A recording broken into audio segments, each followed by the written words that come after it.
बबीता जी मथुरा से। राधा वल्लभ श्री हरिवंश गुरुदेव। गुरुदेव भगवान, आपके चरणों में कोटि कोटि प्रणाम। गुरुदेव भगवान, मंत्र में मन को और ज्यादा एकाग्रचित कैसे करें? पहले आहार शुद्धि होनी चाहिए, व्यवहार शुद्धि होनी चाहिए, क्रिया शुद्धि होनी चाहिए, विचार शुद्धि होनी चाहिए, तब मंत्राकार वृत्ति होती है। आहार शुद्धि, जो आहार सात्विक है, सात्विक आहार भगवान को भोग लगता है। जो तामसिक है उसका भगवान को भोग नहीं लगता है। जैसे लाल मिर्च आदि से बहुत बने हुए पदार्थ या जो सड़ा करके पदार्थ बनाए जाते हैं, जैसे बाजार की सामग्रियां हैं, कल बनी हुई आज बिक रहे हैं, इनमें तमोगुण की प्रधानता हो जाती है। आजकल जैसे ये ब्रेड, ये बहुत चीजें ऐसी बाजार की लेकर खाई जाती हैं, ये भजन में बाधा पहुंचाते हैं, भजन में रुचि नहीं। सात्विक अपनी रसोई में अपने भगवान के लिए भावना करके, जब हम दाल रोटी सब्जी, अगर आपको बाल भोग करना है तो एक परेठा बना लीजिए, एक नमक से पा लीजिए।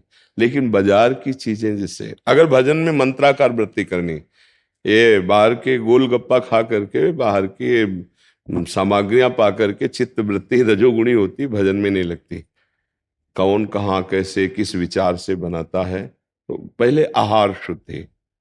अगर हमारा आहार शुद्ध है और अल्पाहार, जितने में हमारा आधा पेट भर जाए उतना भोजन, आधे पेट में जल और वायु के लिए छोड़ दे, फिर दोबारा पाले 6 घंटे बाद, 8 घंटे बाद।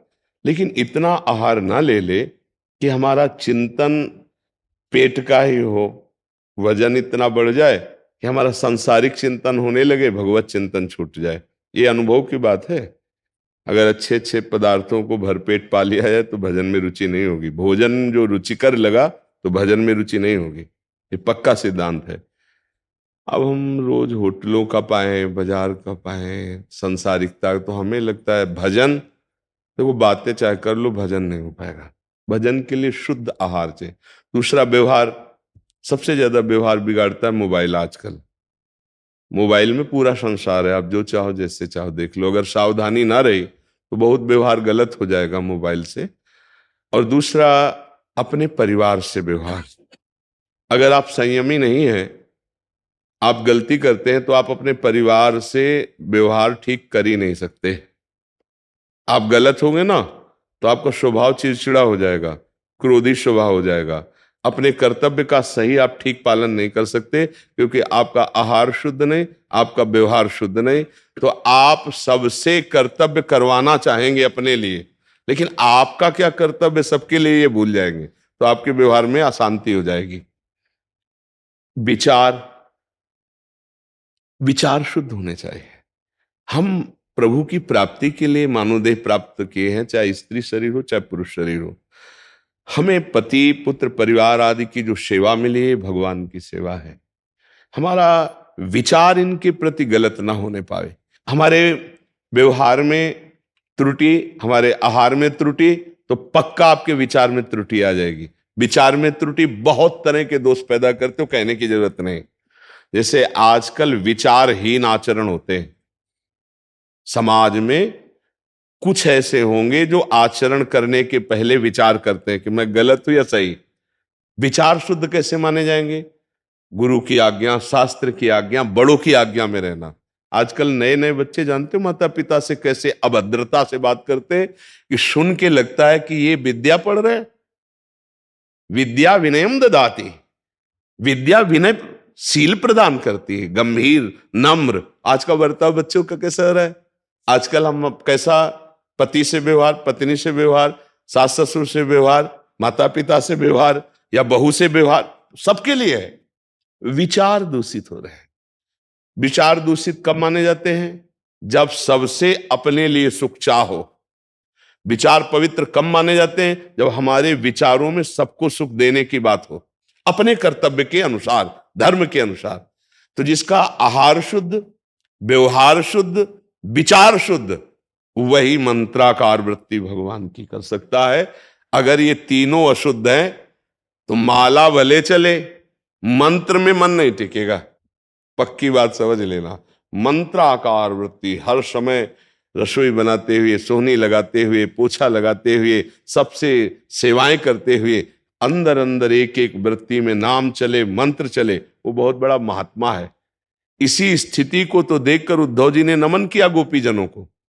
गोपीजन, ब्रज की गोपियां सब काम कर रहे हैं, लेकिन मुरारी पादार्पित चित्तवृत्ति, चित्तवृत्ति कहाँ है? श्री कृष्ण चिंतन में। इसीलिए बहुत बड़ी महात्मा थे। तो चाहे स्त्री शरीर हो या पुरुष, चित्त की वृत्ति भगवदाकार वो कब होगी? जब हमारा भोजन शुद्ध होगा, हमारा व्यवहार शुद्ध होगा, हमारा विचार शुद्ध होगा, तब हमारे अंदर नाम और मंत्र चलेगा।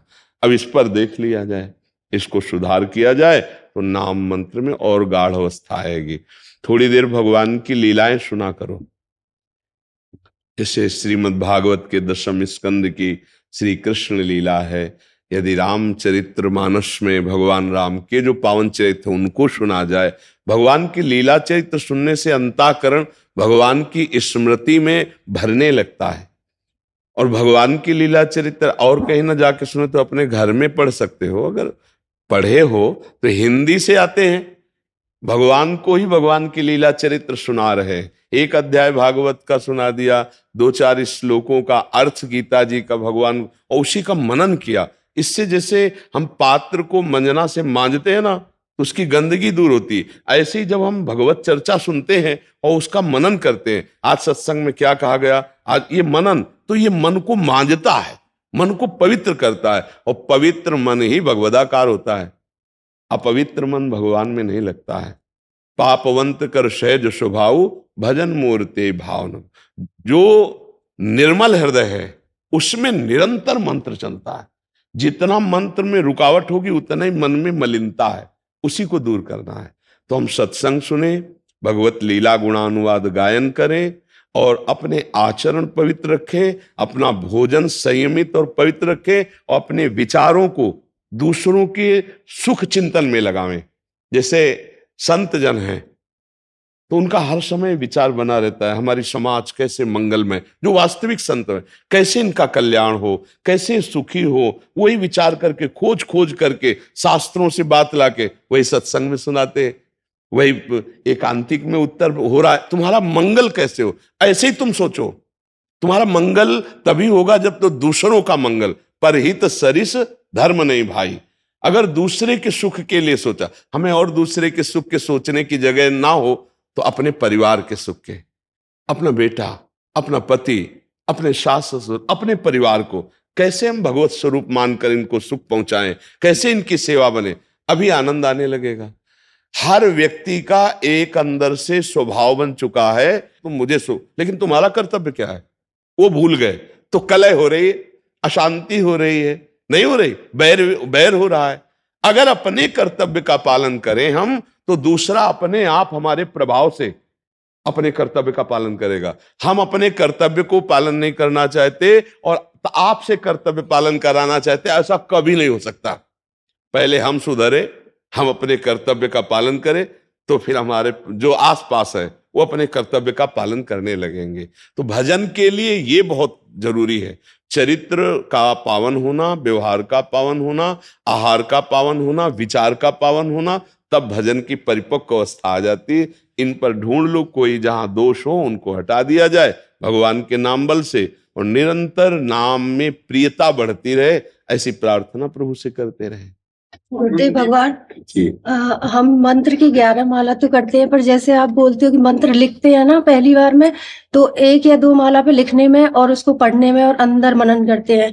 उसके बाद फिर दूसरे में उसको बस पढ़ना ही अच्छा लगता है। उसके बाद भगवान आपके श्री चरणों में या राधा वल्लभ जी के श्री चरणों में पूरे मन लगता है फिर पूरे टाइम। कोई बात नहीं, एक ही बात है, पर जो लिखने की प्रक्रिया है उससे मन वशीभूत होता है, वो ज्यादा टिकेगा नहीं, इसमें उसको परेशानी महसूस होगी ना, तो थोड़ा थोड़ा अभ्यास बढ़ाओ। आज 100 बार किया तो कल 110 बार, फिर 120 बार, उसको प्यार से धीरे धीरे। तो अब जैसे इसका अभ्यास जो मंत्राकार वृत्ति करते हैं, तो अब माला नहीं चल रहा है, पर वो दिमाग में चल रहा है बार बार, जिसे राधा, बार बार राधा राधा। अब आपसे बात कर रहे हैं, सब कर रहे हैं, लेकिन वो दिमाग में घूम रहा है राधा राधा राधा राधा। वो पश्यंती वाणी, वैखरी वाणी राधा राधा, मध्यमा वाणी गले से, पश्यंती वाणी हृदय से। बात कर रहे हैं, पश्यंती उसको देखते हुए बात कर रहे हैं।